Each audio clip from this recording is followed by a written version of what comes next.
வாலிபனாகிய ரவி யார்கிட்டயும் கோவப்படவே மாட்டான். யாரு அவன் மேல கோபமா பேசினாலும் அவன் மெதுவா அந்த இடத்த விட்டு நழுவி போயிருவான்.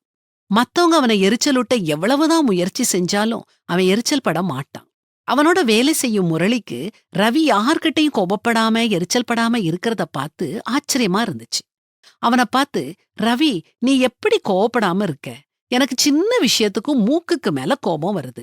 யாராவது என்னைய புண்படுத்துறது மாதிரி ஏதாவது சொல்லிட்டா கத்தி சண்டை போட்டுருவேன். எல்லா சூழ்நிலையிலையும் உன்னால எப்படி அமைதியா இருக்க முடியுது? உன் வெற்றியின் ரகசியத்தை சொல்லேன்னு கேட்டான். ரவி விளக்குனான்.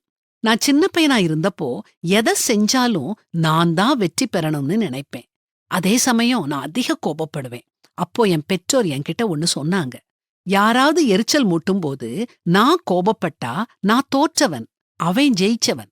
நான் கோபப்படாட்டா நான் வெற்றி பெற்றவன், அவன் தோற்றவன். இப்படி அவங்க சொன்ன உடனே நான் யோசிக்க ஆரம்பிச்சேன். எப்பவும் நான் வெற்றி அடையணும்னு ஆசைப்பட்டேன்.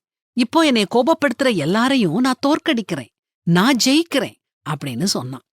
நாமும் வாழ்க்கை என்னும் பந்தயத்துல ஓடிக்கிட்டு இருக்கிறோம். ஒவ்வொரு நாளும் சோதனை வரும், தடைகள் வரும். அவைகளை எல்லாத்தையும் எதிர்கொண்டு சமாளிச்சு நாம ஓடணும். நம்மள புண்படுத்துறவங்கள, மேல கோபப்படுறவங்கள எதிர்த்து நின்னு நாம தோற்க வேண்டாம். நம் மனச அடக்கி ஜெயிப்போம். மனுஷனுடைய விவேகம் அவன் கோபத்தை அடக்கும். குற்றத்தை மன்னிப்பது அவனுக்கு மகிமை அப்படின்னு பரிசுத்த வேதாகமத்திலையும் வாசிக்கிறோமே. கோபத்தை அடக்கி விவேகமுள்ளவங்களா வாழ்ந்து வெற்றி வீரரா திகழ்வோம்.